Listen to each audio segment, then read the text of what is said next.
সবারই জানা আছে, চেহারার সৌন্দর্য যদি থাকে, চরিত্র যদি না থাকে, সেখানে সেই সৌন্দর্য কখনো ফুটে ওঠে না। কিন্তু চরিত্রের সৌন্দর্য থাকলে কণ্ঠ না থাকলেও দামি, চেহারা না থাকলেও দামি, চোখ সুন্দর না থাকলেও দামি, কণ্ঠ সুন্দর না থাকলেও দামি, কারণ চরিত্রটাই সবচাইতে মহান। বান্দারে, তুই মনে করে চাকরির মাধ্যমে তোর খাওয়া, ব্যবসার মাধ্যমে খাওয়া, আরে এটা তো সামান্য একটা বাহ্যিক উসিলা।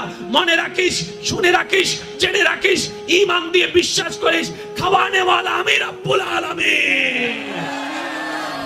এবার আমরা তো ফেল চাই না, আমরা তো পাস চাই।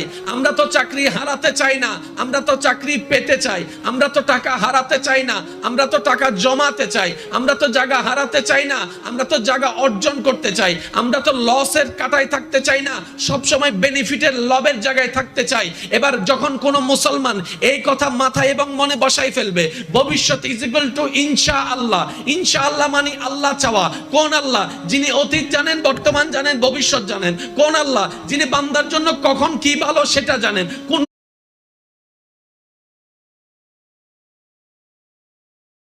অবস্থায় কি ভালো সেটা জানেন, কোনটা ভালো সেটা জানেন। তো বান্দা যখন ভবিষ্যতের বিষয়টা ইনশাআল্লাহ বলে রবের উপর সন্তুষ্টি মনে ছেড়ে দেয়, ওই বান্দার আর ফিউচার নিয়ে টেনশনও থাকে না। কারণ নিজের জম, নিজের মর্যাদা যে বুঝে, জগতও তারা সম্মান দিতে বাধ্য হয়। আপনি যদি নিজের ভ্যালু নিজেই না বুঝেন, জগৎ আপনাকে কখনো মূল্যায়ন করবে না। কথা বলেন ঠিক কিনা? আরো জোরে বলেন ঠিক কিনা? জিবরাইল ফেরেশতাকে নবীজি জিজ্ঞেস করলেন, ও জিবরাইল, তোমার কোনো চাওয়া থাকলে বলো। জিবরাইল বললেন, ইয়া রাসূলুল্লাহ, কি এমন চাইবো? তবে একটা আমার বড় স্বপ্ন। কি?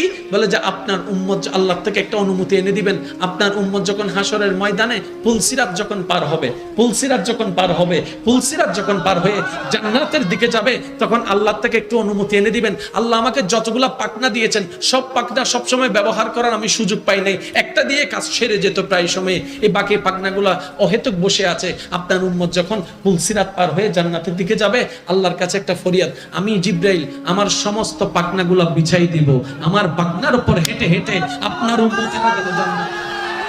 ইসলাম সে ধর্ম, অন্যের দোষ গোপন করে কিভাবে মানুষের ইজ্জত রক্ষা করতে হয়, সম্মান রক্ষা করতে হয়, এটা শিখিয়ে দিয়েছে। কথা বলেন ঠিক না? এই ইসলাম কখনো জঙ্গিবাদীর ধর্ম হতে পারে না। আর একটু জোরে বলেন না সুবহানাল্লাহ। আমার ভবিষ্যৎ কার হাতে? আমার খাওয়া না খাওয়া কার হাতে? এবার বলেন, চাকরি ছাড়া সংসার চলে না, সবাই জানে। ব্যবসা ছাড়া সংসার চলে না, সবাই জানে। কিন্তু আল্লাহ এমন অনেক মানুষকে খাওয়াচ্ছে যার চাকরিও নাই, ব্যবসাও নাই। কোন দিন কোন বেলায় আপনি খাবার অভাবে কান্না করছেন মনে করে দেখেন? তা আপনার চাকরি নাই, আসলো কিভাবে? ব্যবসা নাই, আসলো কিভাবে?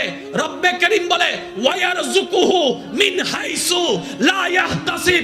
24টা ঘন্টা যেই মা সবচাইতে বেশি লালন করে, মালন করে, মায়া করে, যত্ন নেয় সন্তানের, সেই মা 24 ঘন্টা প্রত্যেকটা দিন কেয়ার নিতে পারবে না, পারবে